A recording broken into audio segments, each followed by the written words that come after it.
Bonsoir, bon dimanche. Heureux de vous savoir à nouveau nombreux pour regarder cette émission Face à l'actu de ce 25 septembre, dernière édition du mois courant. On va certainement débriefer, comme il est de coutume, l'actualité de la semaine, telle que traitée par la rédaction de STV sous le prisme et le regard de l'invité de ce dimanche. Entre autres sujets au menu de l'actualité qu'on va donc analyser et commenter, la question des changements climatique avec cette pluviométrie qui semble-t-il un peu supérieure de 500 mètres cubes de plus par rapport à l'année dernière selon les spécialistes locaux et du coup la ville transpire de l'eau. Désordre urbain, on va également en parler avec notamment quelques cas pratiques qu'on va observer à travers des reportages. On va revenir sur cet incident, mais c'est une ouverture pour parler évidemment de la police municipale. Cet incident qui a eu lieu en fin de semaine entre les éléments de la police nationale et ceux de la police municipale. Mais évidemment, l'invité est un médecin de formation. Les questions de choléra, Covid et bien d'autres, paludisme, on en parlera tout au long de cette émission. Je l'ai dit, j'y vais tout de suite. Le docteur Jérémy Soleil, il est surtout le premier adjoint au maire de la ville de Douala, ancien directeur général de l'hôpital à Kentini, ancien délégué régional de la santé pour le littoral. C'est certainement sous ces trois casquettes qui nous aidera à éclairer les questions de ce soir. Bonsoir, monsieur le délégué, monsieur le maire. Bonsoir, monsieur Lipita. Merci infiniment d'être là ce dimanche. Peut-être, je commence simplement. Quand on a une responsabilité comme la vôtre, accompagner le maire de la ville, je veux dire, est-ce une activité de tout repos? Comment ça s'organise, comment ça se gère au quotidien? Ça ne peut pas être une activité de tout repos. Vous savez, la ville est comme un porte-avions. Il faut la conduire. Et aucun bras n'est de trop.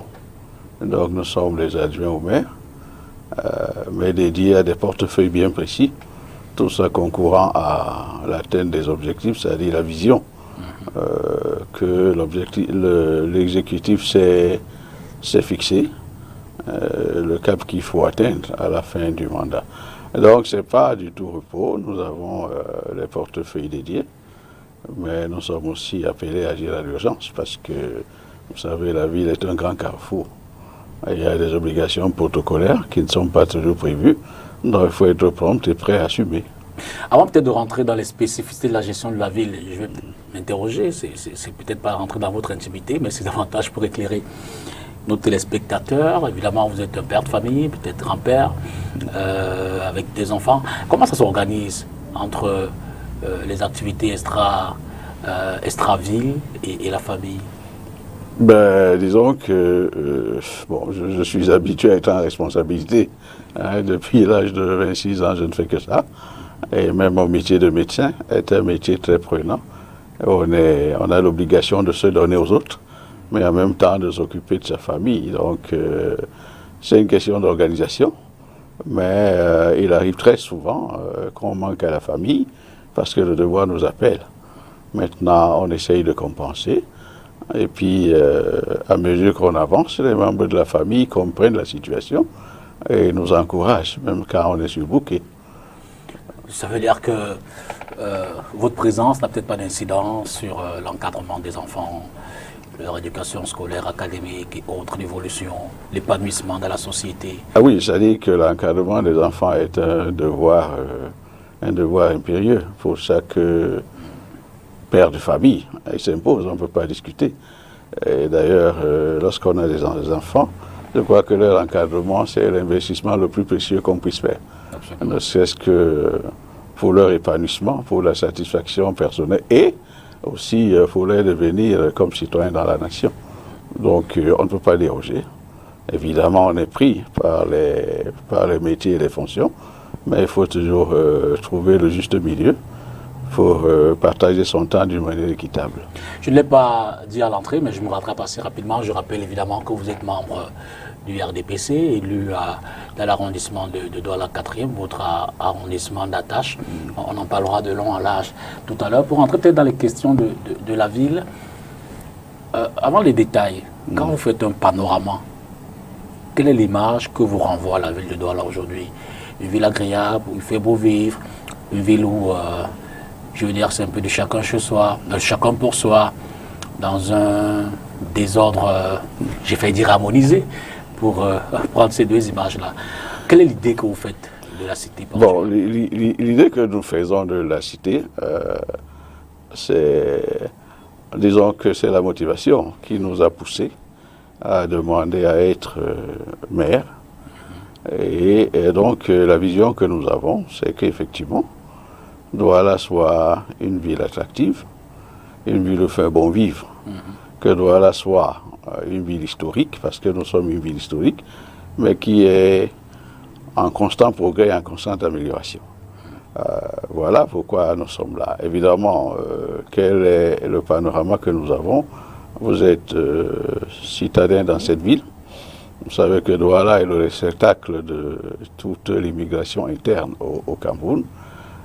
Nous sommes une ville à forte pression démographique qui a dribblé presque quintuplé ses chiffres en 20 ans. Donc c'est une ville où la sensation de foule existe. C'est une ville où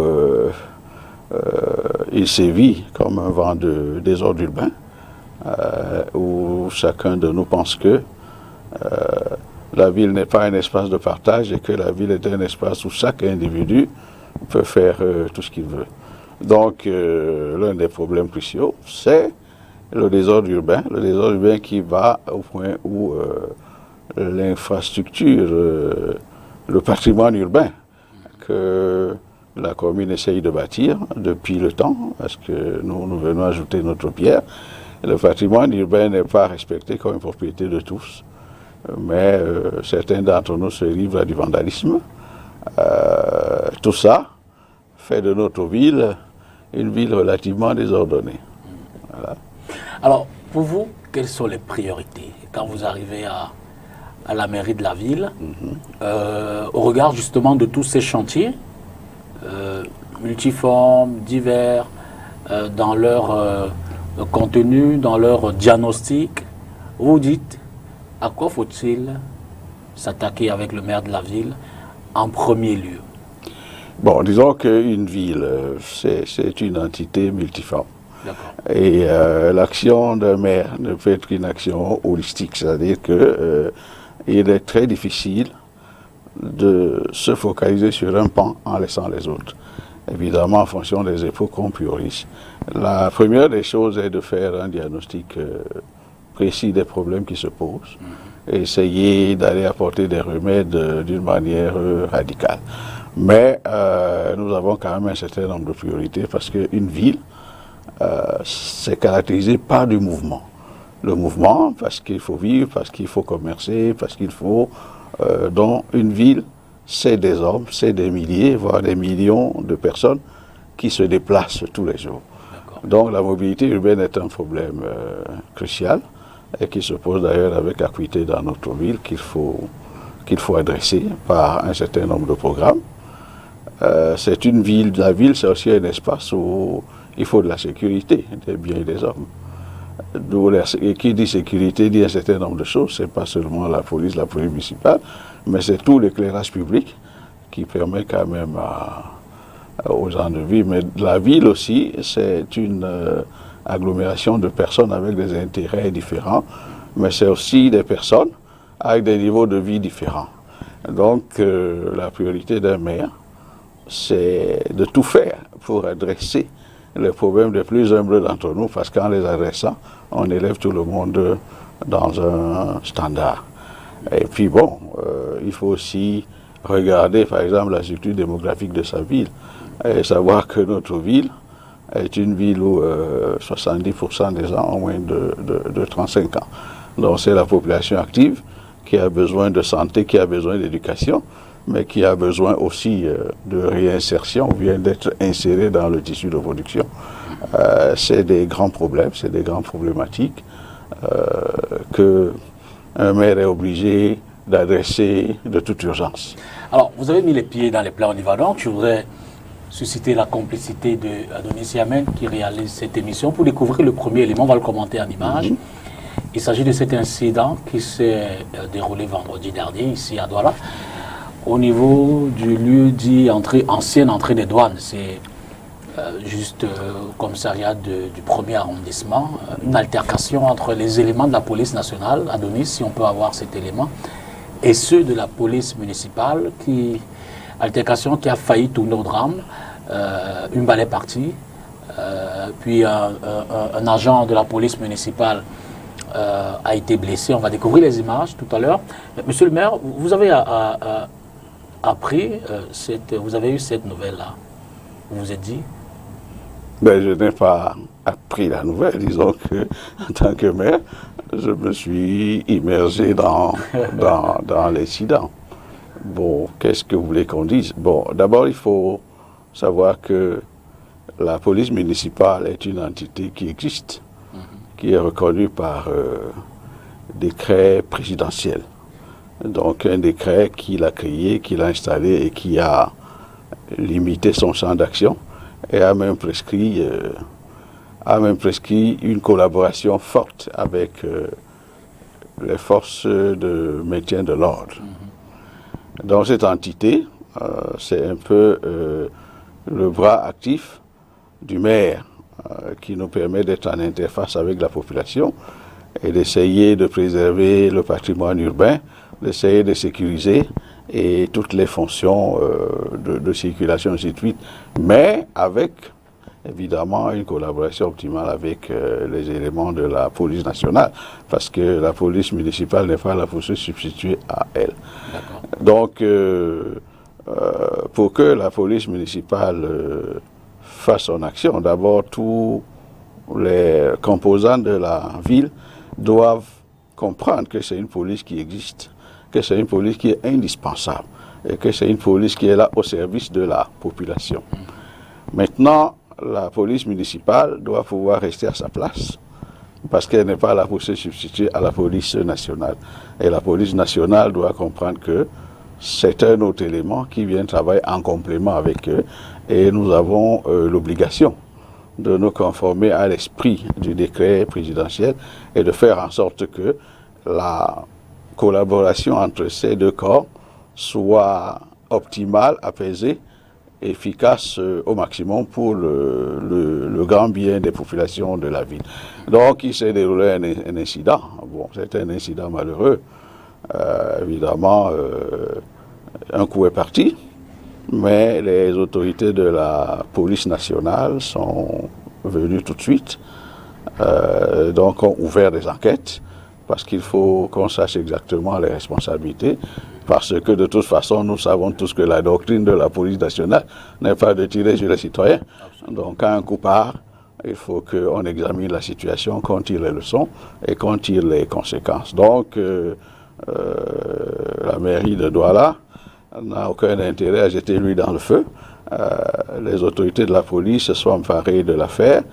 Le préfet du département, qui est celui qui a le pouvoir de mobiliser les forces de maintien de l'ordre, est au courant. D'ailleurs, il a programmé déjà une série de rencontres à partir de lundi pour que, d'une manière responsable, nous traitions ce problème et que ce genre d'incident éventuellement ne se répète plus. Alors, on sait quand même qu'il y a un ensemble d'actions qui ont été menées dans le sens de la formation de cette police, qui est plus ou moins récente, hein, je veux dire dans d'une dizaine ou d'une quinzaine d'années, dans les habitudes de la gestion citoyenne. Mais quand on écoute souvent les remontées, les retours des populations en même temps à l'égard de cette police, ce n'est pas toujours des fleurs qu'on lui jette, en termes de récrimination, en termes de, écoutez, ils mettent trop des sabots, ils sont pas disciplinés, ils sont souvent agressifs. Vous, au niveau de la mairie, est-ce que vous entendez ces cris désagréables-là? Et puis, si oui, y a-t-il un dispositif, y a-t-il un encadrement, y a-t-il un aménagement pour que cela se fasse? Bon, non seulement nous les entendons, mais nous faisons tout pour que cette police soit véritablement une police au service de la population. Ce n'est pas une police de brutalité, ce n'est pas une police d'exaction. C'est d'ailleurs pour ça que à la police municipale actuellement, le maire a consenti de recruter des hauts cadres spécialistes des maintiens de l'ordre. Nous avons un colonel de gendarmerie qui a mis en place tout un programme de formation sur l'éthique et tout un programme de formation sur les questions de police administrative pour que nos enfants qui sont dans cette police ne se croient pas investis d'un pouvoir, mais se sentent investis d'un devoir, le devoir de protéger et de se mettre au service de la population.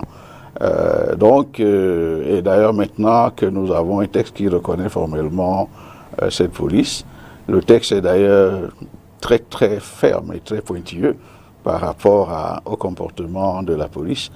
Nous avons fait déjà une lecture, une exégèse de ce texte, et nous sommes dans le processus maintenant de nous adapter vraiment d'une manière stricte à ces recommandations. D'accord. Oui. On va peut-être prendre le premier stop de l'émission. On reviendra certainement sur cette image, cet incident qui a eu lieu vendredi, mais allons en reportage pour également faire une forme d'état des lieux de la situation du désordre urbain. On a pris un cas pratique au rond-point d'Eido. Vous vous souvenez certainement, la mairie de la ville avait décidé de cantonner ou avait structuré le ramassage des populations pour les différentes directions de la ville de Douala. Et pour cela, une forme de parking avait été aménagée pour les taximens, des mototaximens aussi. Seulement, on observe que depuis ce moment-là, cet espace n'est véritablement pas occupé pour les destinataires. Voici quelques raisons.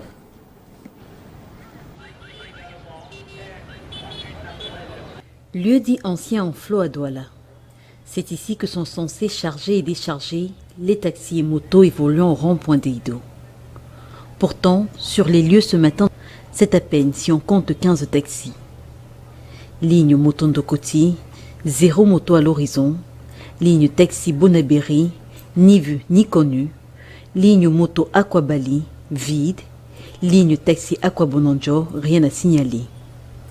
Pour savoir où sont passés les taxis et motos, il faut juste sortir de l'espace à eux réservé pour les retrouver sur les trottoirs. Interrogés sur les raisons de cette désobéissance, les conducteurs de moto-taxi parlent d'habitude. C'est déjà une habitude pour nous de garer ici. Le gars ne veut pas aller là-bas prendre le taxi, le gars veut prendre la moto ici ou le taxi ici. C'est pour ça. C'est ici là qui nous paraît facile. On laisse les clients ici facilement. On part, on repart. Quand moi, par exemple, moi je pars en Ndokoti, je laisse celui-ci là, celui qui descend ici là. Je cherche encore celui qui part en Ndokoti, je pars comme ça là. Quand je vais entrer là-bas là, ça va encore me paraître difficile. Poussant le raisonnement un peu plus loin, les conducteurs de taxi, eux, décrivent le mauvais aménagement de l'ancien enclos, cet espace attribué par le maire de la ville. Il y régnerait une grande insécurité, notamment à la tombée de la nuit. Rien que l'eau, quand il pleut là-bas, il n'y a même pas moyen de sortir. Mais on dit seulement un matin qu'entrer là-bas dedans. Mais quand nous on comprend le budget qu'on dit qu'on a voté pour arranger ces machines-là, nous on n'arrive même pas à comprendre. Rien que le taxi de Bonaberi ne peut pas charger là-bas dedans. Si on dit que taxi de Bonamazadi, taxi de Ndokoti, taxi de Rompe, taxi d'Aqua, peut entrer dans le trou là. Mais on nous a dit le budget qu'on a voté pour arranger le trou là, nous on est dépassé. Nous-mêmes, le taxement de Douala, on est dépassé. N'importe qui se réveille matin, il dit pour lui. N'importe qui se réveille, il dit pour lui. On dit un trou qu'on va aller arranger. Au pays, le taxement commence à charger là-bas. Nous, même les Nangabo, on ne nous laisse pas. Quand tu gammes le taxi pour descendre, avant tu reviens, on a déjà sorti la caisse. On va charger. Il n'y a même pas la lumière là-bas. Il n'y a rien. Vous allez charger comment? Pour que soit enfin respectée la volonté du maire de la ville, ces derniers estiment que la sensibilisation ne devrait pas que se limiter à eux conducteurs de moto et de taxi, mais qu'elle devrait englober aussi bien les clients que les commerçants installés sur les trottoirs. En tant que taxi, moi j'ai aussi peur. On dit que tu vas payer 50 000, tu payes 50 000 à la fourrière. Nous on a peur toujours. Ne voyez pas parce qu'on est ici, c'est parce que c'est le moto qui nous attire. Les commerçants qui sont au Carrefour, qui nous attirent, tout commerce c'est au Carrefour. Notons que cette décision du maire de la ville de Douala, Roger Mbassadine, rentre dans un vaste programme de lutte contre le désordre urbain. Je fais dans les syndicats même de... Alors, docteur Germain Soler, c'est juste une image pour introduire cette autre phase de l'émission parlant du désordre urbain. On a pris ce cas-là, mais je veux dire qu'en termes de désordre urbain, on voit l'occupation des espaces, les trottoirs, des aménagements pas toujours adaptés en des lieux qui eux-mêmes ne sont pas adéquats. Je dis quand on parcourt la ville, quel que soit le quartier, ça se voit, que ce soit dans les quartiers résidentiels, dans les quartiers populaires et tout, on a toujours ce sentiment que le désordre urbain la ville est comme dépassée par ce phénomène-là. C'est à se demander si véritablement des actions sont menées. Bon, vous avez posé plusieurs questions dans une. Focalisons-nous d'abord sur Cet espace. le rond-point. Bon, d'abord, je pense que les photos sont anciennes. Non, c'est un reportage de vendredi. Oui, parce que cet espace est clos pour le moment. D'accord. Parce que l'aménagement est en train de continuer. D'accord. C'est tout un espace.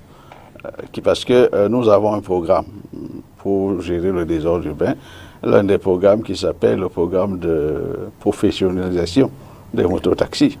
Vous savez que c'est une catégorie de citoyens qui sont importants peut-être pour le transport des personnels, pour le transport urbain, mais qui sont dans une logique que personne ne comprend. C'est-à-dire qu'ils se comportent comme si Douala était un espace de non-droit. D'abord, vous avez entendu les réponses, parce que nous sommes habitués. Pourquoi est-ce qu'on nous envoie dans un trou? C'est pour dire que, effectivement, le désordre urbain est un fléau. Je vous ai dit ça. Lorsque vous dites quelle est la vision que nous avons de la ville, quel est le panorama que la ville nous renvoie. C'est un fléau. Mais, et puis il faut dire que nous sommes dans une mandature où nous avons des habitudes qui sont anciennes, qui durent depuis 20 ans. Donc, changer les habitudes et la mentalité des gens, c'est ce qu'il y a de plus difficile. Mais nous avons élaboré un programme que vous connaissez, qu'on appelle le programme Restituer le trottoir aux piétons. Quand on a dit restituer le trottoir aux piétons, c'est parce que il faut qu'on sache que dans une ville, 80% d'entre nous dans cette ville marchent à pied. Et même nous qui avons des voitures, à un moment ou un autre dans la ville, vous devez marcher à pied. Donc, occuper le trottoir par des commerces et des garages est une injustice par rapport à la majorité de la population. Donc, le trottoir n'est pas un espace privé, c'est un espace commun et qui doit être absolument respecté. Donc, quand nous sommes venus, nous avons vu ce panorama et nous nous sommes dit, quand un phénomène se manifeste, c'est que forcément il y a des causes en dessous. C'est pour ça qu'avant même de lancer le programme, nous avons lancé une enquête. Nous avions plus de 200 jeunes gens étudiants à l'université et tout ça, avec des sociologues, notre équipe d'ingénierie sociale. Nous sommes allés dans ces îlots-là, non seulement interroger, parce que nous devions comprendre non seulement la typologie des occupants, la typologie des occupations, même leur motivation, et même leur connaissance par rapport au droit. Mais nous nous rendons compte que tous savent qu'ils sont dans l'illégalité. Ça, c'est clair et net. Et nous avons donc fait de la sensibilisation. Nous sommes même allés jusqu'à imprimer un petit document qui leur disait ce que c'est que la route, quelles sont les parties de la route et comment il faut l'utiliser. Parce que la route, justement, c'est à la limite le seul espace de partage que nous ayons dans la ville en dehors des parkings. Donc, nous avons d'abord lancé une sensibilisation. Et après avoir sensibilisé, on s'est dit, lorsqu'on aura sensibilisé, peut-être que 50% d'entre eux auront compris et vont peut-être quitter normalement. Donc, dans les 50% qui restent, peut-être qu'en parlant un peu fort, les 25%, et il y aurait donc 25% où il faut les confier à des gens qui savent parler fort, à ceux qui ne comprennent pas. Oui. Donc, je voulais dire que ce désordre, nous sommes engagés. Hein, nous sommes engagés. Mais le désordre urbain ne peut pas finir lorsque le citoyen lui-même a dans sa mentalité de s'opposer à l'ordre. Vous avez vu, je suis habitué. Donc quand je suis habitué, je peux rouler à gauche quand tout le monde roule à droite. Et c'est cette mentalité. Et lorsque nous y allons, les mêmes qui vous disent, c'est très bien, débarrasser de ce désordre, c'est les mêmes qui vous disent, non, vous en faites trop. Et puis l'autre question qui se pose, ouais, vous allez me chasser, je vais où? Enfin, on ne peut pas quelqu'un qui est dans l'illégalité et qui me dit de justifier son illégalité avant de le léguer. Puis donc nous avons sensibilisé. La phase de sensibilisation est passée. Nous sommes donc obligés maintenant de parler fort avec les moyens qu'il y a pour que ce trottoir soit dégagé. Et lorsque le trottoir sera dégagé, d'abord, vous avez la fluidité de la circulation et vous avez un autre problème, c'est que les gens qui sont installés dans les trottoirs avec des commerces Regardez quand on fait des épluchures de maïs, où est-ce qu'ils mettent ça? Il faut ça dans le caniveau. Quand il pleut, le caniveau est bouché, qu'est-ce qu'il y a? C'est l'inondation, c'est la prolifération des moustiques. Et c'est eux qui crient encore que la ville est inondée. Donc c'est un serpent qui se mord la queue. Et nous avons besoin de la contribution de tout le monde. C'est-à-dire que c'est un programme qui doit se faire maintenant à base communautaire. Et c'est d'ailleurs pour ça que vous avez vu le maire de la ville en train de faire le tour des cantons. Parce que nous pensons qu'il faut prendre les poings par le corps et que nous, tous citoyens de la ville de Douala, nous devons participer à cerner et à diminuer ce désordre parce qu'il y va de notre santé, de notre sécurité, et ainsi de suite. Mais y a-t-il pas un problème en amont dans ce sens que, quand je prends une autre image, vous regardez la douche municipale aujourd'hui, Oui. qui est devenue un grand marché, Oui. alors que l'espace n'est pas prévu pour. Pareil pour Carrefour-Agi, pendant allant vers BPCité, qui voit un certain type de commerçants s'installer également. Le marché Mbopi en débordement. Le marché central, impossible de circuler en pleine journée. Est-ce que les aménagements municipaux ne sont pas en capacité de recevoir tout ce monde-là? Est-ce qu'il n'y a pas comme un déficit d'espace pour encadrer tous ceux qui se mettent? Et la conséquence n'est-elle justement pas, à défaut d'avoir des espaces, nous nous retrouvons facilement sur la rue? Bon, d'abord, il faut dire que lorsqu'un problème se manifeste, c'est qu'il y a une cause. Et nous, à la communauté urbaine, c'est notre mode de raisonnement. C'est d'ailleurs pour ça que lorsque nous lançons le programme Restituer le trottoir aux piétons, nous nous posons la question, quelles sont les alternatives que nous proposons pour que ces jeunes gens qui sont sur le terrain, qui savent qu'ils sont vraiment dans l'illégalité et qui se trouvent obligés, pour des raisons économiques, quelles sont les alternatives que nous offrons pour les absorber. Et nous nous disons aussi que peut-être que dans la ville de Douala, il faut aller vers des infrastructures que nous appelons des marchés de proximité. Et peut-être qu'ils devaient être gérés par les communes d'arrondissement.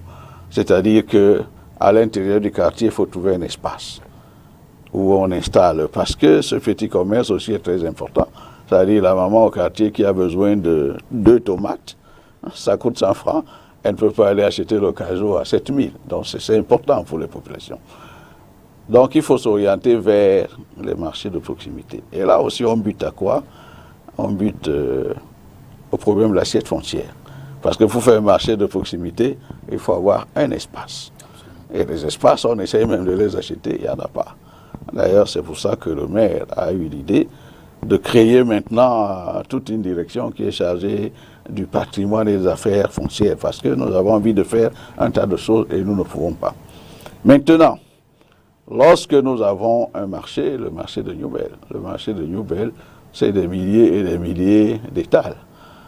Si on n'est pas admis à l'intérieur parce qu'on n'a pas de place, rien ne justifie qu'on vienne obstruer l'entrée du marché. N'empêche que ceux qui sont à l'extérieur également sont soumis à l'OTVP et toutes les taxes qui vont avec. L'OTVP n'est pas... bon, oui, ils sont soumis à l'OTVP.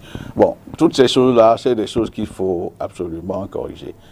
Parce que, de toute façon, lorsque je vous ai dit tout à l'heure que Douala avait été une ville historique, mais en constante rénovation, l'un des axes, c'est que quand on nous dit que Douala est une ville économique, il faut être vraiment une ville économique. La ville économique va avec des espaces marchands. D'accord. Nous sommes donc dans plusieurs négociations pour que des marchés de proximité se mettent à un certain nombre de zones et il faut pouvoir absorber ce flux. Mais je doute quand même que même après les marchés de proximité, j'espère qu'il n'y aura plus personne sur le trottoir. Le deuxième reportage de ce soir va nous permettre d'évoluer évidemment dans l'échange. On va parler des changements climatiques. L'une des conséquences directes, ce sont les inondations. Le maire va certainement, le premier adjoint va certainement nous éclairer là-dessus. Mais avant, essayons de voir ce qu'il en est ces dernières semaines où il a beaucoup plu, notamment ici à Douala, et les conséquences que cela a pu entraîner évidemment dans le quotidien des populations. Il pleut des cordes sur la ville de Douala. La capitale économique a les pieds dans l'eau depuis bientôt 5 jours d'affilée. Selon les météorologues, depuis le début de la saison pluvieuse année 2022, la ville a recueilli 730 mm de hauteur d'eau, soit près de 130 mm de plus que l'année dernière avec ses 6000 mm. 3 causes principales sont à l'origine. On ne va pas être indifférent aux méfaits du changement climatique, au dérèglement climatique qui est décrié depuis quelques années, qu'on peut bien entendu voir en premier plan dans le banc des accusés. Douala, par nature, est un pôle pluviométrique par excellence. C'est-à-dire que la ville de Douala constitue sur le plan climatique 9 mois de saison de pluie et 3 mois seulement de saison sèche, avec une grande saison de pluie qui s'étend du mois de juin au mois d'octobre, et avec le dérèglement climatique, on y va jusqu'au début du mois de novembre, où vous avez un mois d'août et septembre, qui sont les mois les plus froids de la ville, n'est-ce pas, en contrario au mois de février, qui est le mois le plus chaud. La dernière cause qu'on peut également évoquer, c'est l'occupation anarchique des sols dans une ville comme Douala, où justement des gens se retrouvent dans des zones illégales, notamment les bas-fonds, les zones justement où il est interdit d'habiter. Les 3 causes identifiées, il existe également 3 solutions pour résoudre ces problèmes. En matière de prévention, il est important, comme nous l'avons souligné, et comme nous le rappelons davantage ces derniers temps, que les autorités et les populations intègrent dans leur quotidien les prévisions météorologiques. Deuxième solution, c'est l'atténuation. Qu'est-ce que nous entendons par atténuation? Il est important aujourd'hui de comprendre que la planète est en danger et il faut la préserver. Une des façons de la préserver, je vais donner un exemple très concret, c'est d'aller vers des énergies à pollution nulle, c'est-à-dire des énergies renouvelables ou encore des énergies solaires ou éoliennes qui aujourd'hui constituent des alternatives importantes aux énergies fossiles qui nous ont conduits dans la situation dans laquelle nous sommes aujourd'hui. Donc, davantage promouvoir des énergies propres. Troisième solution, enfin, c'est l'adaptation. Les populations doivent pouvoir intégrer ce nouveau contexte climatique dans leurs activités courantes. Si je prends par exemple le domaine de l'agriculture, n'est-ce pas? Il faut comprendre aujourd'hui qu'on ne peut plus avoir de bonnes récoltes, des bons rendements sur le plan agricole si on n'intègre pas la composante climatique. Ce n'est donc plus un slogan ou des paroles propagandistes. Nous subissons les effets du changement climatique. Alors, monsieur le maire, ces images, je veux dire, à quand la fin des inondations à Douala? Il faut que vous réussissiez à finir les pluies, si vous voulez que les inondations... Oui, mais je veux dire, est-ce qu'il n'y a aucun aménagement capable? La question n'est pas posée. D'abord, il faut qu'on se soit d'accord sur ce que c'est qu'une inondation. D'accord. Douala, c'est une ville pluvieuse. Nous avons plus de 5 000 mm d'eau par an lorsqu'il a plu. Et lorsqu'il a plu, forcément, vous ne pouvez pas imaginer qu'il pleuve et qu'il n'y ait pas d'eau sur le sol. Parce qu'à un moment donné, l'intensité de la pluie est plus forte que la vitesse d'absorption de l'eau qui doit aller. Et parfois aussi, nous avons des caniveaux qui sont débordés. Mais ce que vous avez remarqué, c'est que même lorsque le Mbanya sort, le Mbanya va sortir lorsqu'il y a une conjoncture entre la forte marée, la forte marée, en Douala, on appelle ça Endala Mdio, lorsqu'il y a donc cette forte marée et la conjonction en conjonction avec une forte pluie, forcément parce que le Vouri, c'est le seul exutoire. Quand les eaux sont montées dans une ville plate d'ailleurs, presque au niveau de la mer, c'est tout à fait normal qu'il y ait stagnation et reflux. Mais vous allez vous rendre compte que lorsque la marée descend, dans l'heure qui suit, toute cette eau-là se résorbe.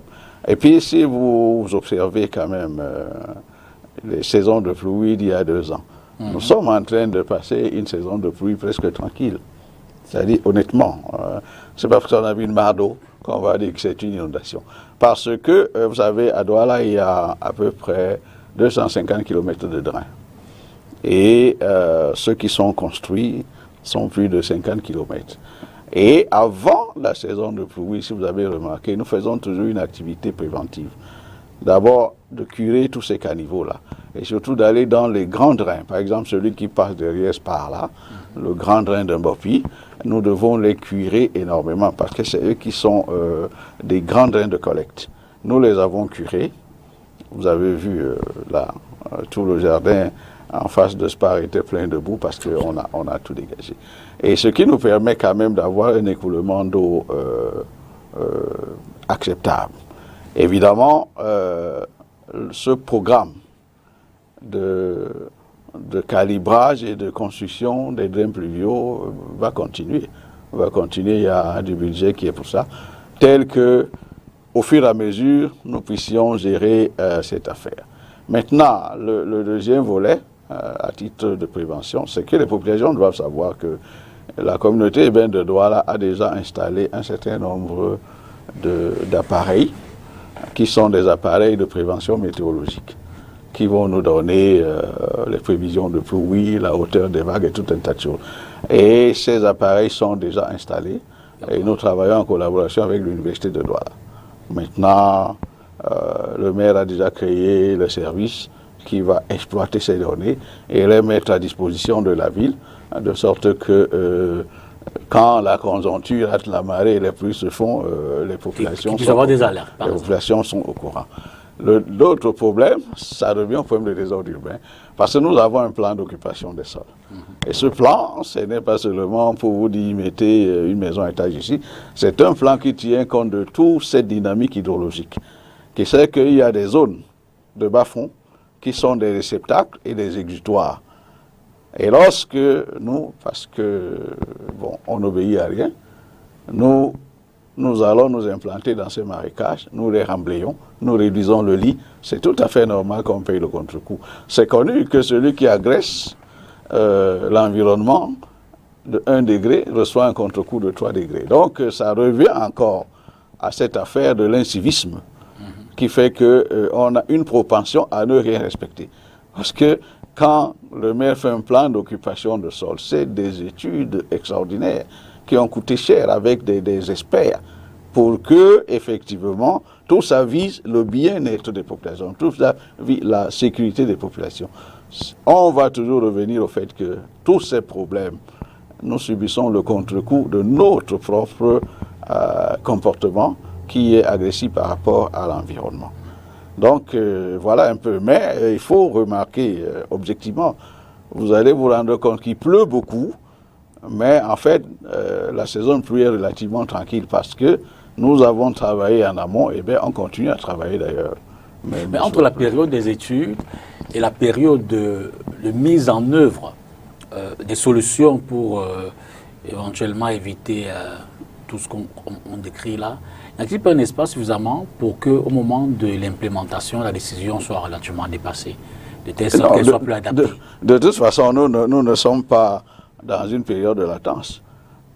Une solution pour les inondations, c'est de continuer à construire les drains et c'est de faire en sorte que ces drains soient entretenus. D'ailleurs, dans notre projet d'achat des matériels de génie civil, il y a dans tout ça une pelle amphibie qui va descendre dans l'eau. Bon, donc nous sommes en permanence en train de travailler, vraiment en permanence. Sinon, vous n'aurez pas la saison de pluie que vous avez là. Nous sommes en permanence en train de travailler. Et puis, cette histoire de météo, c'est déjà une réalité. Et l'autre volet serait donc d'aller essayer de réglementer un peu cette habitation spontanée qui tend à obstruer les drains. Donc, c'est des actions qui se mènent en même temps, les uns après les autres et parfois d'une manière concomitante. Donc, les études sont faites. Le plan d'occupation des sols est une réalité. Maintenant, le problème aussi, c'est que le maire de la ville, qui fait le plan d'occupation des sols, ne fait pas partie, n'est pas du tout inclus dans le processus d'octroi du titre foncier. C'est bizarre, mais c'est la réalité. C'est-à-dire que le maire a un plan d'occupation des sols négocié avec les populations entérinées par tout le monde, mais moi je peux amener un titre foncier qui me donne la possibilité de mettre l'immeuble dans la mangrove, alors que ça ne devait pas être Et puis on aboutit à des immeubles qui s'effondrent. Et quand c'est effondré, tout le monde se tourne vers le maire. Donc ça aussi, je pense qu'avec la décentralisation, c'est peut-être un problème qu'il faut adresser pour que le maire soit partie intégrante du processus d'octroi du titre foncier. En ce moment, je pense que on va avoir la limitation de nos concitoyens qui se met dans les zones non constructibles. Et lorsqu'ils se sont mis en masse, ça devient maintenant un problème social. Lorsque le maire vient dégager, on dit que le maire exerce des exactions sur les populations, vous voulez qu'on aille où, ainsi de suite. Et lorsque les maisons sont inondées, qu'il y a du sinistre, on demande même parfois au maire de payer les matériaux mouillés. C'est un problème. D'accord. Autre problème, l'éclairage urbain. Oui. Monsieur le maire, Douala n'est pas une ville illuminée. Hein. Je ne sais pas, moi je venais ici, j'ai vu l'éclairage urbain, je veux vous dire ça avec précision. D'accord. La communauté urbaine de Douala, là où nous sommes là, nous avons installé 75 000 points lumineux dans cette ville. Mais sachez que nous installons les ampoules, mais nous ne maîtrisons pas l'énergie. Je prends l'exemple du pont de Vouvry. Je passe à 18 h, le petit pont est éclairé, le grand n'est pas éclairé. À 19 h, c'est la moitié, Bonaveri qui est éclairé, ça ne dépend pas. Les ampoules sont là. Mais il y a quelqu'un d'autre qui gère l'énergie. Et c'est pour ça que vous pouvez avoir une rue qui est allumée jusqu'à jeudi et vendredi elle n'est plus allumée. Mais elle s'est encore allumée samedi. Vous pouvez comprendre que ce n'est pas de vendredi à samedi qu'on a changé. Les ampoules sont là. Nous avons mis 75 000 et nous sommes encore en train d'en mettre. Mais il faut aussi que la population sache que ça coûte. Hein? C'est payé. Ce n'est pas gratuit. Et lorsque maintenant on dit à la population de payer les taxes pour installer une boutique, tout le monde se plaint. On dit que le maire nous dérange. Et on réclame la lumière. Il faut que les populations sachent que c'est toutes ces petites taxes qu'on collecte. C'est avec elles qu'on fait ces grandes actions que vous avez.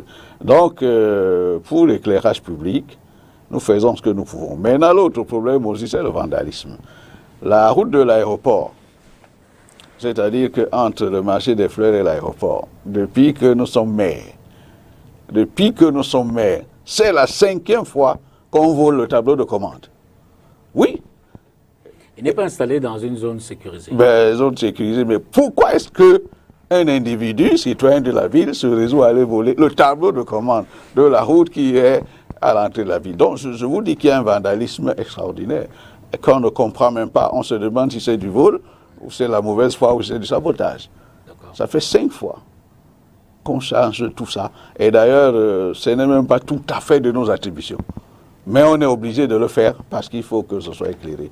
Je vais vous dire une autre chose. Lorsqu'on met l'éclairage public sur le pont du Vouvry, à un moment donné, le pont s'éteint. On ne comprend pas. Sous le pont, des gens sont allés sous le pont, ont volé plus de 2000 mètres de câbles. Je ne sais même pas comment ils ont su qu'il y a des câbles sous le pont. Vous devez savoir jusqu'où nous pouvons aller dans notre ville. Les commandes des feux de signalisation, mais bon. Donc, on est tout le temps en train de chercher des solutions.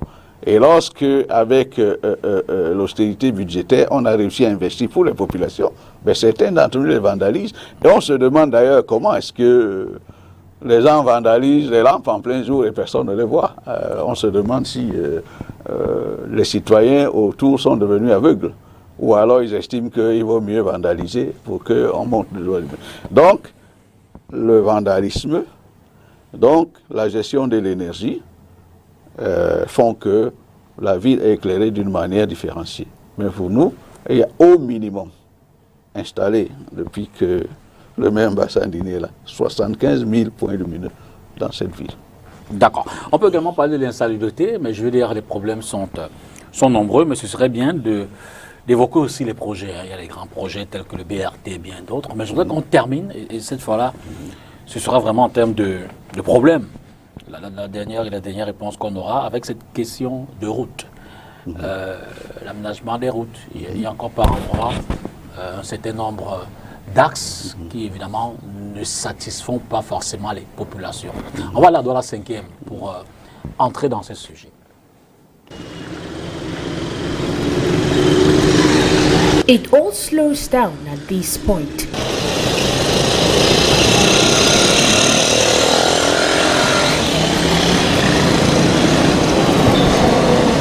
From Rond-Point to Deido, through Bonabassem, going towards Bonamoussadi, the entire road stretch is condemned with potholes.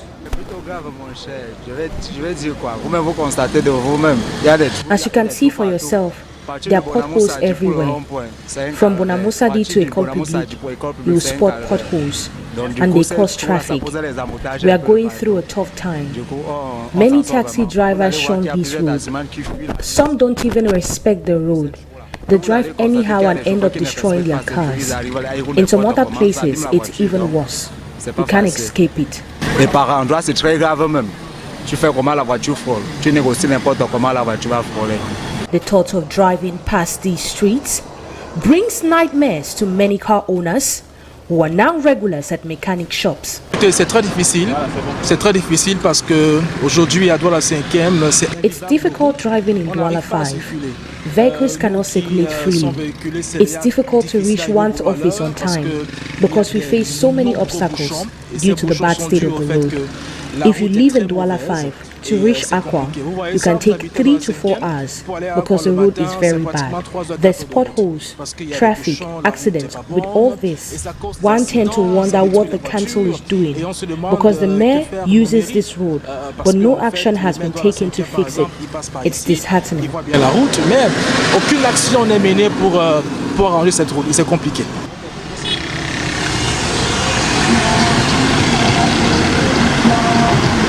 The road has been in this state for months now, with no intervention from authorities in the Douala 5 subdivision. On some occasions, alors pour être juste, il faut néanmoins reconnaître qu'un ensemble de travaux sont en cours en ce moment sur plusieurs axes. Le reportage était pour illustrer, pour interpeller, montrer un pas, monsieur le maire. C'est un angle choisi. Je vous rassure tout de suite. On peut citer entre Bépanda, la nouvelle route du stade qui est faite. Il y a PK14 qui est un grand chantier, il faut reconnaître, entre Cité des Palais. Bref, il y a des actions qui sont menées. Mais on a pris cet angle pour néanmoins susciter votre réaction, pour davantage comprendre la problématique et éventuellement les solutions que vous apportez. D'accord. Voilà, j'ai bien suivi. Bon, heureusement que vous avez vous-même dit que beaucoup de choses sont en train d'être. D'abord, il y a un citoyen qui dit que le maire passe ici. D'abord, le maire ne fait pas la route parce que c'est la route de chez lui. Il faut être clair. Absolument. Le maire fait des routes parce qu'il y a un programme. Et le maire, son objectif, c'est de satisfaire la plus grande masse d'entre nous. D'abord, je vais dire, c'est depuis plus de 60 ans que j'habite à Douala. Je suis né ici, je suis là. Cette ville est une ville très pluvieuse. Et nous savons qu'en saison de pluie, il y a des dégradations de la chaussée. Et nous savons qu'à Douala, à la fin de la saison de pluie, il y a de toute façon des travaux de réparation. Bon. D'ailleurs, ce que je dois dire, en gros, c'est que le réseau routier à Douala est un réseau routier déjà ancien. Parce que nous avons fait des sondages. Je me souviens lorsque, par exemple, la ville de Bonapriso commençait à être goudronnée. Nous étions à la fin de nos études secondaires il y a très longtemps. C'est des routes qui ont déjà 40 ans. Et qui commencent à, les ingénieurs disent que c'est du bitume qui est déjà fatigué. Bon. Donc il y a deux solutions lorsque nous sommes dans ce genre de situation. La première solution, c'est d'agir au coup par réaction. Et on n'ira jamais loin. Et c'est pour ça que l'exécutif, conduit par le maire Mbassandine, a pensé qu'il faut traiter ce problème d'une manière radicale. C'est pour ça qu'il y a, je pense, 1 ou 2 mois, un arrêté municipal a créé une régie des routes et de la construction. Et cette régie va donc nous permettre d'avoir la possibilité de sonder nos routes et de changer le revêtement, mais aussi la possibilité de pouvoir agir, parce qu'empiriquement, on sait les dégradations qui peuvent s'enflammer, de pouvoir agir même en cas d'urgence. Vous avez remarqué qu'il n'y a pas très longtemps, la communauté urbaine a signé un accord de prêt avec une banque de la place, un accord de prêt qui va vers 7 milliards. Et le but de cet accord, c'est de financer justement l'acquisition du matériel de génie civil. Il y a là-dedans plus d'une cinquantaine d'équipements. Il faut qu'il y ait une base à Youpoué, une base au niveau de Bonham Sadi là-bas, une base au niveau de Moulabri. Parce que ce que les citoyens doivent savoir, c'est que la ville de Douala a presque 7000 km de route, ça n'a rien de, ou 5000 à peu près. Et nous avons actuellement à Douala 700 km de route goudronnée, bitumée ou pavée. Moins du dixième. Oui, à Douala. Mais il reste quand même 4000 quelque chose de route non bitumée, qu'il faut bitumer et qu'il faut entretenir. Et il faut donc qu'on ait la possibilité d'agir en régie parce que lorsque nous agissons avec les marchés publics, 1 kilomètre de route coûte 1 milliard. Vous ne pouvez pas faire plusieurs kilomètres avec. Donc nous voulons travailler d'une manière radicale, aller à la base et puis pouvoir agir. Donc cette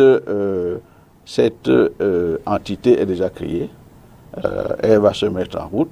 Je pense qu'à l'échéance du budget prochain, tout le monde va voir ici comment est-ce que, parce que notre but c'est qu'il n'y ait plus de trous à Douala, que les trous soient une exception.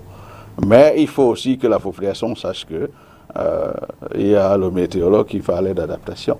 Il faut quand même qu'on sache ce que c'est que notre ville et qu'on sache qu'en saison de pluie, avec d'ailleurs l'occupation anarchique des trottoirs, les voitures qui butent, qui sont partout, il y aura des trous. Ces trous, on en a eu d'assez critiques cette année. Et sachez aussi qu'un budget est un budget, c'est une prévision. Et une prévision budgétaire, il est très difficile de prévoir que il y aura un trou, un grand trou d'effondrement devant Saint-Michel. Bon, quand vous avez ça, vous avez au niveau de nos côtés, il faut maintenant pouvoir s'asseoir, faire du budget, transférer des lignes de crédit pour agir en urgence. Heureusement, nous avons pu le faire. Vous avez vu PK14, Dokoti, tout ça est en train d'être fait. Et donc, avec la régie des routes, nous ne serons plus obligés d'agir en réaction. Parce que cette régie est là d'ailleurs pour sonder, parce qu'il y a des matériels sismiques, il y a toutes sortes de choses. Ils peuvent sonder et même savoir que si rien n'est fait ici, il y aura effondrement. Et je pense que cela va améliorer substantiellement l'entretien des routes. Et puis la mairie aura agi d'une manière radicale, c'est-à-dire on ne traitera plus des symptômes, mais on essaiera de traiter les causes de la maladie. Voilà un peu ce que je peux dire. Alors, monsieur le premier adjoint au maire, je dis monsieur le maire, la dernière partie, dans les 30 dernières minutes, on va s'occuper de votre volet, je dis l'espère, sanitaire, choléra et autres. Mais je voudrais qu'on finisse, on va le prendre en blanc comme ça, sur les questions de la ville, avec les projets qui sont en cours. Et là également, on s'interroge. Il y a le bus rapide transit, il y a le projet de mobilité urbaine de Douala, la question des grands projets, et il y a l'autre qui est encore plus grand, le projet Sawa Beach. À ce jour, qu'est-ce qu'on peut retenir? Je veux dire, on a vu les lancements, on a vu des mobilisations, on a vu, et puis il y a comme un silence radio sur la communication de ces projets-là. C'est à croire que, comme un ensemble de projets, on pose la première pierre, et puis on dort, et on n'en entend plus parler. Aujourd'hui, qu'est-ce qu'on peut retenir? Où en est-on?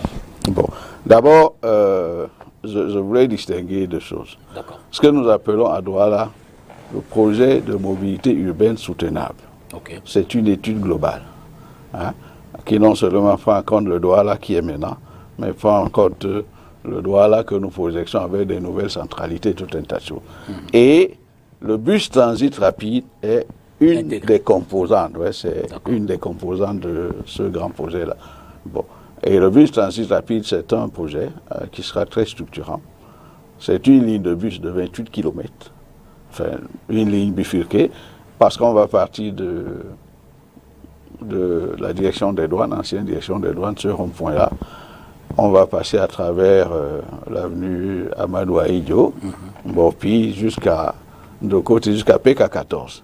Et au niveau de Ndokoti, qui sera une espèce d'Europe, il y a une bifurcation qui va descendre vers Yassa jusqu'au village là-bas. Bon, d'abord c'est un axe important parce qu'il va prendre beaucoup de gens. Et c'est un projet énorme. Et vous savez, ça a été conçu avant nous. Et nous, avec la direction du maire Bassa, c'était de pousser le problème pour avoir les financements. Donc avec l'appui du Cameroun, la Banque mondiale a signé un accord de prêt d'environ 281 milliards. qui nous permettront de faire ce grand travail.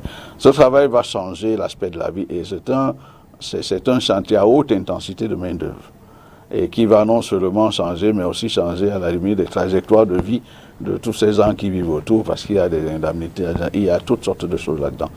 Mais ce programme va organiser le transport non seulement autour de ce 8 mai, il y a aussi ce qu'on appelle des lignes de rabattement. Le principe, c'est quoi?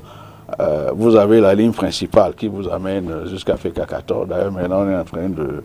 Parce que quand ce projet a été conçu, il n'y avait pas encore l'université là-bas. Bon, vous comprenez qu'on ne peut pas avoir le but, c'est de ne pas aller à l'université. Donc, il y a même déjà des études pour prolonger. Et si on ne peut pas prolonger, on aura d'autres moyens. Donc, il y a de ce qu'on appelle les lignes de rabattement. C'est-à-dire que je suis à Bali, disons-le, je suis à Bali, là, et je dois aller prendre le bus transit rapide. Il faut quand même que je dois transporter de Bali vers la ligne de ce bus-là. Donc, tout ce transport va organiser, c'est-à-dire tout le transporteur artisanal et même les transporteurs par bus qui restent, parce que quand vous avez fait cette ligne, vous n'avez pas résolu tous les problèmes. Donc, c'est un programme énorme. Bon, silence radio, non.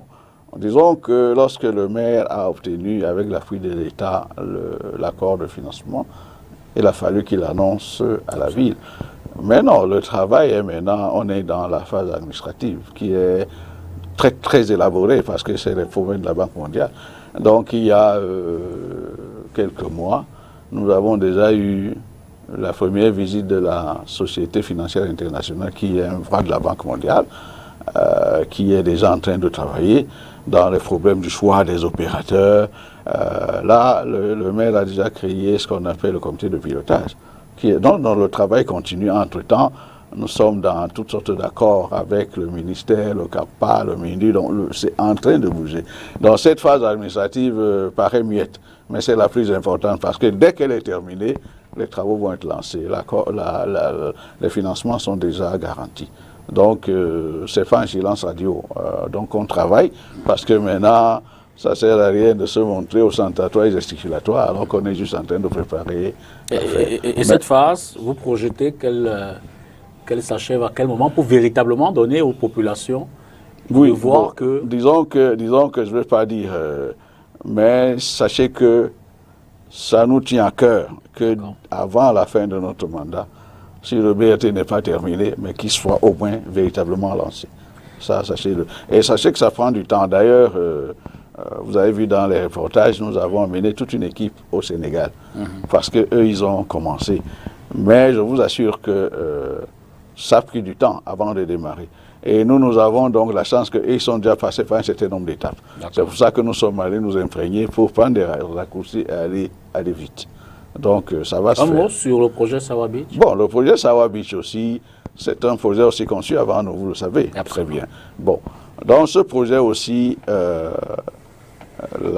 l'exécutif communal actuel a pris le problème à bras le corps. Et nous avons Douala et son port. Et le port de Douala, vous savez, avec ses problèmes d'ensablement, il est obligé de curer un chenal et tout un tas de choses. Et le port de Douala n'est plus seul dans l'environnement.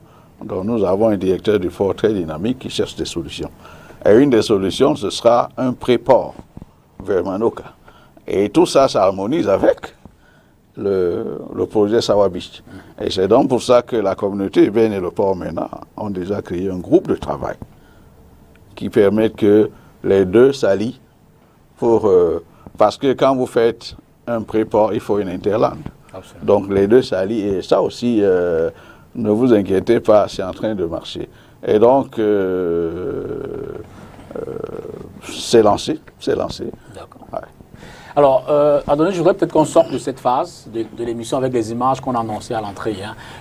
Le premier adjoint au maire les a déjà commentés, mais comme on a promis de les avoir, il faut bien que les téléspectateurs les regardent. Il s'agit de cet incident qu'on a annoncé en début d'émission, qui s'est déroulé vendredi dernier au niveau du lieu dit ancienne direction des douanes, au niveau du commissariat du 1er arrondissement de Douala. Un incident entre les éléments de la police municipale et ceux de la police nationale. D'ailleurs, le maire a suffisamment communiqué là-dessus. Il a parlé de l'événement et en rassurant les populations sur la forte collaboration, l'harmonie entre la police nationale et la police municipale pour dire qu'effectivement une enquête est ouverte. et que dès demain, lundi, les différentes parties vont se retrouver autour du préfet, du Vourier et les enquêteurs pour savoir définitivement ce qui s'est passé et éventuellement adapter les solutions pour que plus jamais ce genre d'incident ne se produise dans la ville de Douala. Voilà qui est dit pour cela. Alors, revenons peut-être sur un autre sujet, violence en milieu scolaire. Les interpellations sont nombreuses, les populations évidemment, ou du moins le corps enseignant est mobilisé pour que également ces phénomènes, s'ils ne peuvent définitivement se stopper, au moins qu'on essaie de les contenir. C'est également l'objet du reportage qui suit. Selon le ministère de la Santé publique, 21% de la population camerounaise en âge scolaire a déjà consommé la drogue. 60% de ces consommateurs ont entre 20 et 25 ans. Le phénomène prend de l'ampleur et est très souvent cause des violences et des violences enregistrées ces derniers temps au sein des établissements scolaires. On s'est rendu compte qu'ils ne savent plus faire la différence sur comment résoudre un conflit, comment le résoudre pacifiquement. Ils ne savent plus s'il faut résoudre le conflit pacifiquement ou avec violence. Et la violence grimpe, elle prend l'escalier dans les établissements scolaires. Consommation de stupéfiants, violence, pratiques sexuelles en bande, grossesse précoce, propagation des maladies, le gouvernement est régulièrement pointé du doigt. La sensibilisation, la mobilisation des jeunes est un élément déterminant dans cette lutte. Nous sommes avec eux, nous sommes derrière eux et nous voulons que désormais nous puissions conjuguer un certain nombre de choses au passé. Il faut protéger les enfants, les jeunes filles en particulier. Les femmes de l'organisme WILF Cameroun se sont rendues dans les établissements scolaires, notamment au lycée bilingue d'Emana, pour transmettre un message de paix aux élèves. Aujourd'hui, nous venons créer ce que nous appelons le déclic. On vient créer ce déclic parce que nous allons l'entretenir désormais avec le soutien au club de la citoyenneté que le MINJEC a installé dans les établissements scolaires. Nous allons leur apporter des appuis en termes d'activités parce que nous en avons qui sont peut-être différentes des leurs. Nous viendrons leur donner des activités qui leur permettront de fortifier en l'esprit de ces enfants les valeurs de paix. Parce qu'on a besoin d'eux pour la construction d'un pays stable et durable. Cette descente intervient en prélude à la 41e édition de la Journée internationale de la paix qui sera célébrée le 21 septembre prochain. Une marche sportive s'est déroulée dans la capitale ce samedi pour une union de forces, population, société civile, gouvernement en faveur de la paix. Alors, monsieur le maire, la ville de Douala a également fait face à des phénomènes tels que le choléra, Covid, c'est un peu derrière nous, mais commençons un peu par celui-là et davantage. J'interpelle le spécialiste que vous êtes, le docteur Jérémy Sollet. Je l'ai rappelé en début d'émission, vous avez été longtemps directeur de l'hôpital La Quintini, l'un des plus importants de la ville, sinon le plus important, de la sous-région d'ailleurs aussi. Vous avez été délégué régional de la santé pour le littoral. La problématique du choléra dans notre cité, quelle est-elle? Bon, merci. Bon, peut-être que je voulais dire un mot par rapport à la violence. C'est également un pan de... Oui, c'est un pan. Bon, disons que la violence... Moi, je pense qu'un enfant, l'édification de la conscience d'un enfant, dépend de deux paramètres. Il y a le milieu familial, et après, lorsqu'il sort de la maison, le milieu qu'il fréquente le plus, c'est l'école. Absolument. Bon. Donc, il est important que le maître qui reçoit l'enfant à l'école reçoive quand même un enfant qui a une carapace morale relativement édifiée. C'est bien de sensibiliser les enfants. C'est bien de viser la drogue, mais est-ce le seul paramètre? Peut-être qu'il faut interroger maintenant la cellule familiale, le cercle de la famille. Parce qu'un enfant qui sort de la maison de ses parents et qui ne comprend pas que dans la vie, il y a des limites à tout. Il est difficile que, d'ailleurs, c'est celui-là qui prendra plus facilement la drogue et celui-là qui s'adonnera à des violences. Bon, je dis que c'est un problème très important qu'il faut adresser avec fermeté. Regardez le volet de l'enfant à l'école, mais il faut que nous avons le ministère de la femme et de la famille. Il faut maintenant qu'on adresse aussi ce problème vraiment à la base. Maintenant, pour revenir au choléra, bon, j'ai eu le privilège de gérer deux grandes épidémies urbaines de choléra à Douala. Des récurrences d'ailleurs, oui. Je veux dire. Et donc, ce qu'on observe, c'est que, bon, Douala est une ville où nous générons une épidémie de choléra tous les 2 à 3 ans. Et nous disons à la communauté urbaine que Douala doit être une ville attractive. C'est difficile de demander d'attirer quelqu'un dans une ville qui produit une épidémie de choléra tous les 2 ans.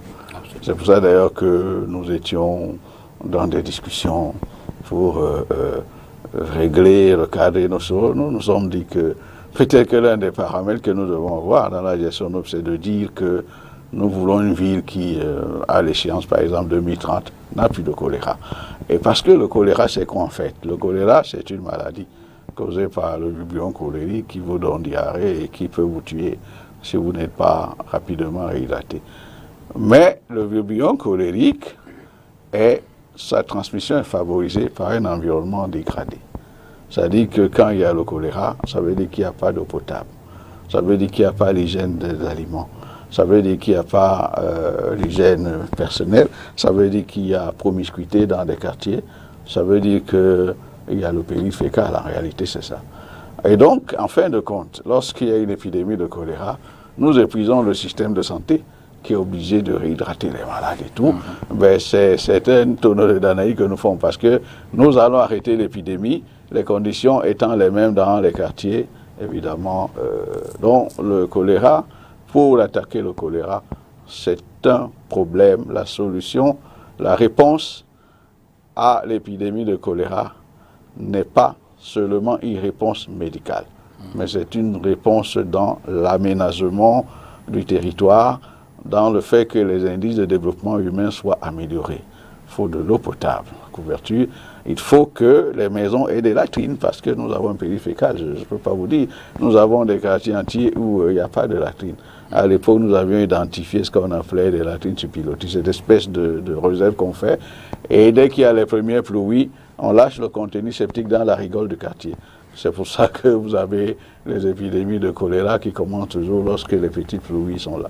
Bon, nous avons aussi des problèmes qui sont des problèmes qui ne dépassent que tout ce que je viens de dire là dépend du comportement humain. Mais vous avez aussi que nous sommes dans une ville. Le météorologue a parlé de du dérèglement climatique. À l'époque, nous avions fait une étude. Nous avons comparé les données météo 30 ans avant 2004, 30 ans. Et nous avons regardé la date des épidémies, les survenus des épidémies, et nous les avons corrélés avec la pluviométrie, et nous les avons corrélés aussi avec la température. Et d'ailleurs, nous nous sommes rendus compte qu'à l'époque, la température de Douala avait augmenté d'à peu près 1 degré, ce qui est énorme. Bon, avec l'effet de serre, ça va encore augmenter. Et nous avons remarqué que chaque fois que la pluviométrie a baissé en dessous de 3000 millimètres d'eau, en janvier au mars prochain, nous avons une épidémie de choléra. Bon, tout ça, c'est des données qui étaient pratiques et qui nous ont permis de savoir que la dégradation de l'environnement avec le changement climatique est un problème. L'autre problème, c'est que nous sommes dans un sol sablo-argileux où la nappe phréatique est à fleur de sol. Et nous avons donc pu objectiver dans des eaux superficielles du vibrio cholérique sauvage et qui est capable de se transformer en vibrio cholérique qui infecte les gens. Et donc, lorsque nous sommes dans la promiscuité au quartier, la zone d'habitation est très réduite. Nous avons fait la latrine ici, nous faisons le puits là. Et il y a peut-être 50 cm de différence. Et ces deux choses-là, parfois, sont même soumises à la marée. Et donc, on peut contaminer des puits et se faire malade. Maintenant, un autre comportement, c'est ce que passaient les anthropologues, l'équipe du professeur Mbonye-Yengele, parce que nous étions dans une épidémie, on ne comprenait pas dans certains quartiers qu'il y avait presque un amour entre certaines populations et les sels. Ça nous étonnait. Donc on avait des slogans de campagne, on sensibilisait, mais personne n'écoutait. Nous avons donc fait appel aux équipes de professeur Mbonye. Ils sont venus pendant 3 mois et ils nous ont élucidé un problème qu'on appelle la retribalisation.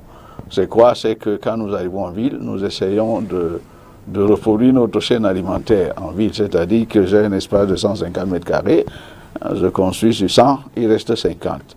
J'élève des animaux ici, et j'ai des cultures maraîchères. En ce moment, les excréments humains ne sont plus des choses qu'il faut jeter, mais c'est des déchets recyclables. Qu'est-ce que je fais? Des formes d'engrais. Je fais manger, mes cochons mangent ces excréments. Eux-mêmes font des excréments et sur lesquels je plante les bévolets et tout ça. Et donc, c'est un phénomène qui entretenait, c'est la ritualisation. Donc, nous avons pu identifier tous ces phénomènes et on a apporté des actions concrètes pour baisser cette affaire. Maintenant aussi, nous avons à l'époque mis un observatoire, parce que nous allions tous les matins dans des points précis dans nos rigoles. On puisait de l'eau qu'on analysait. On regardait l'oxygène dissous. Quand l'oxygène dissous baisse, ça veut dire qu'il y a une activité bactérienne qui absorbe cet oxygène. Et maintenant, on regardait les données de météo, de l'humidité, et on savait que c'est possible. Donc, toutes les populations qui étaient dans les zones à risque, on leur avait appris comment neutraliser le contenu septique de leur latrine avant de les lâcher. Tout ça a permis tant bien que mal de maintenir. Donc, j'affirme que le choléra, d'ailleurs, lorsque je gérais ces épidémies, il m'arrivait de pleurer parce que j'étais dépassé. Donc, il a fallu que je fasse un plaidoyer devant le gouverneur et le délégué du gouvernement à l'époque, qui était le colonel Etonde Koto, qui était très étonné par l'iconographie que je lui montrais. Et il m'a amené dans son bureau. Il a compris l'affaire et il est rentré vraiment en puissance. Et que quand la communauté urbaine est rentrée en force dans la lutte par les aménagements, par l'approvisionnement en eau potable et sapeurs-pompiers, c'est comme ça que l'épidémie s'est estompée. Donc, il y a matière à faire. Donc, l'épidémie de choléra devrait être un problème préoccupant pour notre ville et nous avons l'obligation de nous impliquer dans cette lutte par les aménagements. Nous n'allons pas soigner les malades parce que ce n'est pas notre rôle, mais il faut augmenter la couverture en eau potable. D'ailleurs, nous avons un programme comme ça qui va commencer. Il faut faire en sorte de prescrire des mesures strictes pour que les latrines existent, ainsi de suite, pour éviter le péril fécal. Et maintenant, se lancer dans des campagnes de sensibilisation pour que les gens observent quand même une hygiène personnelle relative et qui nous permet maintenant d'éviter cette transmission. Évidemment, docteur, je le dirais cette fois-ci, la lucidité du diagnostic que vous faites est impressionnante. Mais je veux dire, c'est moins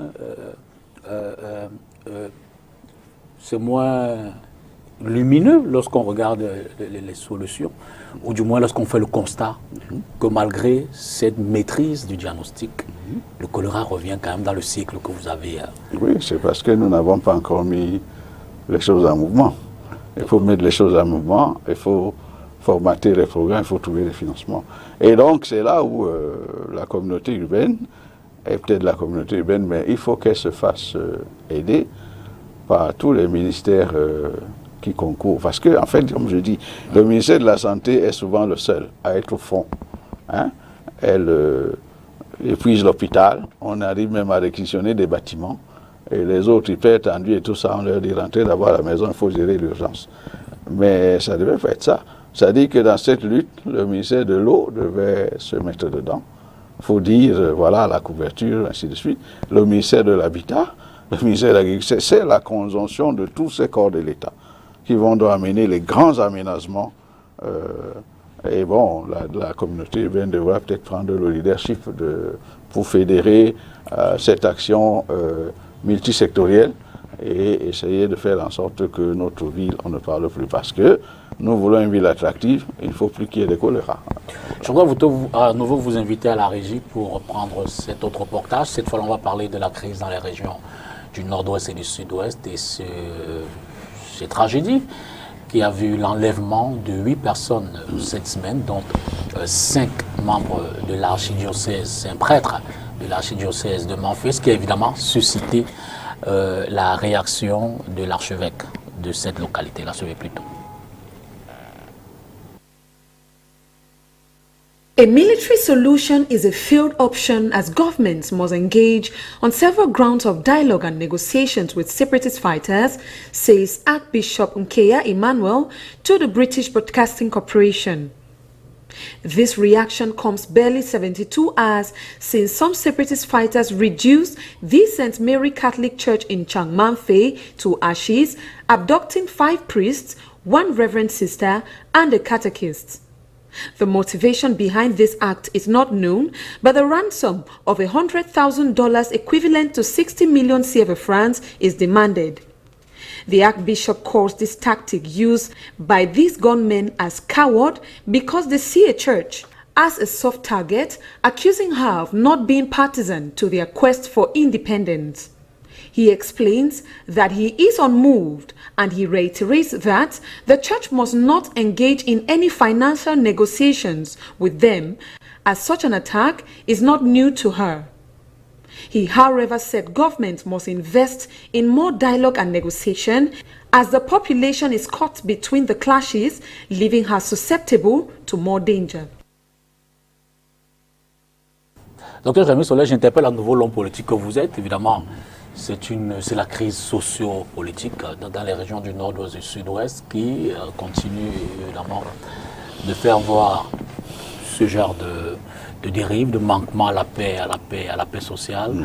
Avez-vous le sentiment que finalement, les solutions apportées, les solutions adoptées, le grand dialogue national et ses recommandations, statut spécial, décentralisation, de part et d'autre, sont véritablement la solution pour mettre un terme, même si on observe que sur le terrain, ce n'est pas encore définitivement le retour à la paix, à la sérénité totale, même s'il faut reconnaître que, contrairement aux années antérieures, 2016-2019, on peut quand même observer que sur le plan sécuritaire, la tension a grandement baissé.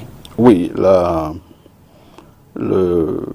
ces conflits dans le nord-ouest et le sud-ouest sont très douloureux. Vraiment, sont une épine au pied de tout Camerounais digne de ce nom. À mon avis, ce conflit a trop duré. Et c'est une leçon qui nous est donnée à nous tous, que les conflits armés, c'est des incendies qu'il est facile d'allumer. Et après, il est très difficile de les éteindre. Et puis, les gens sont engagés dans des voies sans issue. Mais vous voyez que sur le plan mental, ils sont en train de perdre le sens des réalités. Parce que dans nos traditions et dans le monde entier, nous savons que même quand les conflits sont durs, il y a quand même deux endroits qu'on respecte, l'école des enfants et les lieux de culte.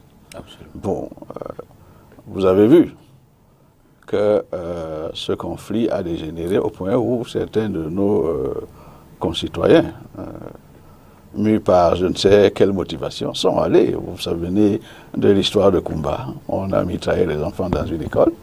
Là maintenant, c'est des religieux qu'on enlève. Ça devient très compliqué parce que, en fait, tous ces actes-là, je ne sais pas s'ils sont là pour satisfaire les revendications politiques, parce que le Cameroun a quand même fait des efforts pour que ces revendications soient satisfaites et que des choses se mettent sur le terrain, avec des plans de reconstruction tout un tas de choses. Bon, moi je me demande même si c'est encore véritablement des revendications politiques. Si ce n'est pas de bandes de bandits sans foi ni loi, qui pour exister sont obligés de commettre ce genre d'exactions. C'est des situations très très très difficiles. Et le cœur des Camerounais, moi mon cœur saigne quand je vois des choses inqualifiables comme ça. J'espère simplement que toutes les mesures vont être prises pour que ces religieux rentrent sains et saufs dans leur presbytère. Et que, bon. Mais ce qu'il faut dire, c'est que quand les mesures sont mises en place, il ne faut pas non plus s'attendre à ce que du jour au lendemain tout ça cesse. Ce qu'il faut, il faut persévérer. C'est-à-dire la main tendue, il ne faut pas la baisser, il faut continuer à la tendre. L'allonger même le plus possible pour que nos concitoyens comprennent que le Cameroun n'a de sens que lorsque nous sommes unis. Et puis c'est notre pays, il faut absolument le protéger. C'est pas négociable de le casser comme ça. Donc il faut persévérer dans la main tendue. À côté de cela, cette semaine, on a néanmoins parlé de paix. C'était dans le cadre de la Commission des droits de l'homme du Cameroun qui s'est réunie à Yaoundé pour évoquer évidemment ces questions-là, sachant que le pays traverse quelques pans d'insécurité. Reportage. La journée internationale de la démocratie n'est pas passée dans l'anonymat au sein de la société civile camerounaise. À travers la plateforme Tournons la page, les acteurs réunis autour de Jean-Marc Bikoko dressent un tableau sombre de l'état des lieux au Cameroun. Ils ont réussi à diviser les forces sociales en termes techniques, à bâillonner les médias. Ils ont réussi à institutionnaliser le népotisme, le clientélisme, le favoritisme dans la société civile est masculin. Étant l'un des piliers d'une pratique effective de la démocratie, pour eux, les élections ne reflètent pas la volonté populaire. Toutes les élections, comme je vous ai dit, sont à tête chercheuse. Avec tous ces dispositifs, pensez-vous que le suffrage universel, c'est-à-dire les élections, peuvent permettre l'alternance démocratique au Cameroun? Nous disons, c'est à voir. Pas de démocratie sans alternance, pense-t-il. L'organisme a dressé 5 scénarios possibles pour une transition politique et milite en faveur d'une alternance crédible à condition que certains préalables soient réglés. Nous souhaitons la création d'un comité national constitué des représentants du gouvernement, des partis de l'opposition, des organisations de la société civile en vue de l'organisation des États généraux de la nation. La réforme du système électoral à travers la refonte des textes juridiques pour l'organisation et le contrôle des élections. 3. La mise en place d'un gouvernement de transition de 2 ans qui aura pour mission d'agréger les propositions issues des États généraux. En outre, la plateforme propose la mise en place d'une campagne de capacitation des citoyens camerounais sur la participation aux élections, aux prises de décision, à la gestion du pouvoir d'une manière générale. À côté de la journée de la démocratie, je l'ai annoncé, on parle de la journée internationale de la paix. C'est dans ce reportage autour de la Commission des droits de l'homme du Cameroun. Améliorer la collaboration entre la Commission nationale des droits de l'homme et les administrations cibles au sujet des contributions dans l'élaboration des rapports de la Commission et du suivi de la mise en œuvre de ses recommandations et avis. Tel est l'objectif visé par cette rencontre ouverte ce 20 septembre à Yaoundé. Cette initiative part de plusieurs observations faites depuis quelques années. Selon la commission James Mwangé, un taux faible de 44% de réactions aux sollicitations concernant l'élaboration de son rapport sur l'état des droits de l'homme a été enregistré en 2020. Pire, en 2021, ce pourcentage a baissé à 34% malgré la désignation de 42 points focaux au sein des administrations publiques pour assurer le suivi des interactions entre la Commission et leur administration de rattachement. Cette rencontre arrive donc au moment où l'institution en charge d'évaluer le niveau de mise en œuvre des droits de l'homme est davantage interpellée au regard de la situation chrysogène qui prévaut au Cameroun. Il y a des situations difficiles dans le nord-ouest et le sud-ouest et à l'est du pays et aussi la partie septentrionale du pays. Ce n'est pas nouveau, ce n'est pas nouvelle comme situation. Et nous cherchons à faire notre devoir de suivre l'évolution des droits de l'homme dans ces régions du pays. Et nous sommes en train de rassembler les contributions des différents points focaux des administrations, tant publiques que parapubliques. Les travaux permettront donc de déceler les causes du manque d'engouement manifesté par les points focaux et trouver des solutions dans l'optique de produire un rapport consistant sur l'état des droits de l'homme pour l'année 2021. Il s'agit donc de la coordination des missions, des objectifs entre la Commission des droits de l'homme et les différentes administrations. On va ressortir de cet échange, peut-être en évoquant deux personnalités qui c'est peut-être dans votre parcours. Le professeur Moné Kosso, vous allez en dire un mot. Oui, bon, vous savez, le parcours d'un enfant, jusqu'à ce qu'il devienne adulte, est jonché de rencontres. Et des rencontres qui vous permettent de frotter votre conscience, d'acquérir et de grandir. Bon, c'est d'abord des rencontres, des amis d'enfance, ainsi de suite, qui marquent votre vie. Et maintenant, dans les écoles, il y a des maîtres. Bon, vous avez parlé du professeur Moné Kosso. Oui, c'est une personne extraordinaire. C'était une personnalité extraordinaire. C'était un savant, un humaniste et un père d'enfant hein, qui nous a...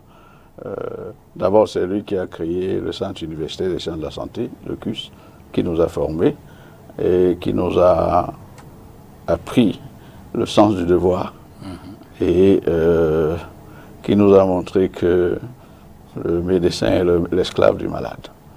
Donc, c'est quelqu'un qui a beaucoup compté, effectivement, dans ma vie en tant que maître, mais aussi j'ai eu le privilège, après l'école, d'entretenir des relations très très proches.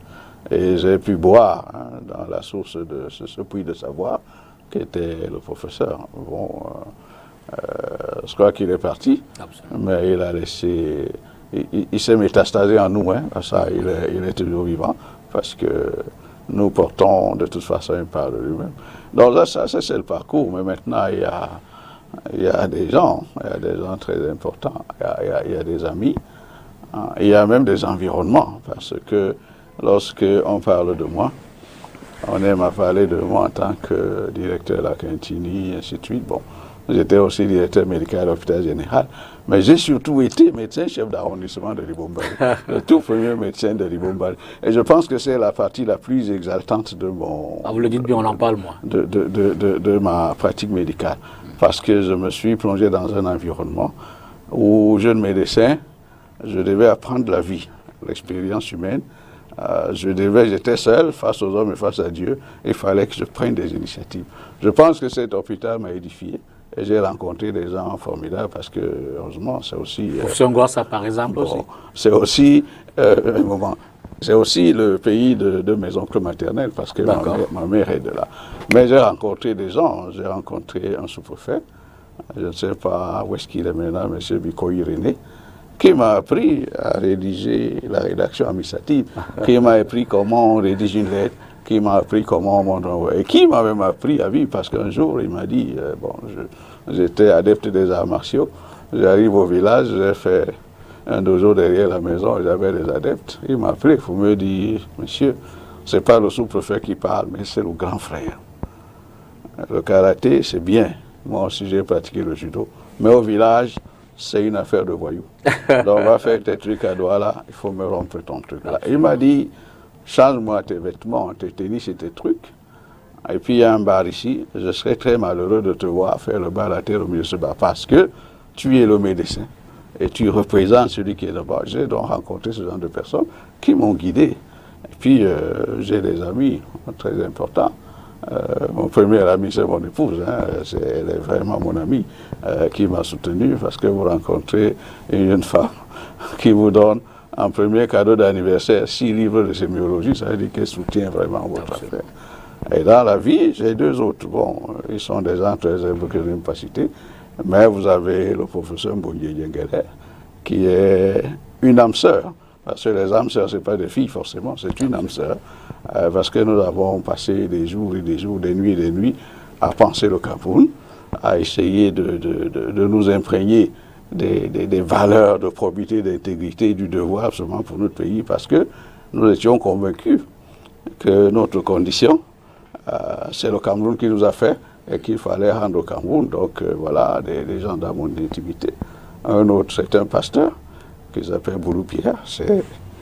C'est vraiment tous ces jalons-là. Bon, je ne vais pas les citer tous pour ne pas faire des jaloux, mais c'est des jalons très importants qui nous permettent dans la vie de grandir, d'amplifier notre conscience et d'affronter la vie. Et je peux dire que c'est une grande leçon pour nous autres, que de dire qu'on ne peut pas cheminer seul. Non. On sait se faire accompagner et il faut bien être accompagné. Merci infiniment, Dr Jérémy Solé, Monsieur le maire, premier adjoint au maire de la ville de Douala, d'être venu édifier nos téléspectateurs, les populations, sur cette antenne ce soir. Ben, j'espère que j'ai mérité l'attention de vos téléspectateurs. Ben, dans tous les cas, nous en sommes satisfaits. Je vous dis à nouveau merci. Et merci également à tous ceux qui sont à la maison, qui ont regardé cette autre édition de Face à l'actu. On espère évidemment que vous en avez appris, comme nous d'ailleurs, au cours de ces 90 minutes. À dimanche prochain, mais déjà demain, c'est lundi. Je vous souhaite d'avance un excellent début de semaine. Bonsoir.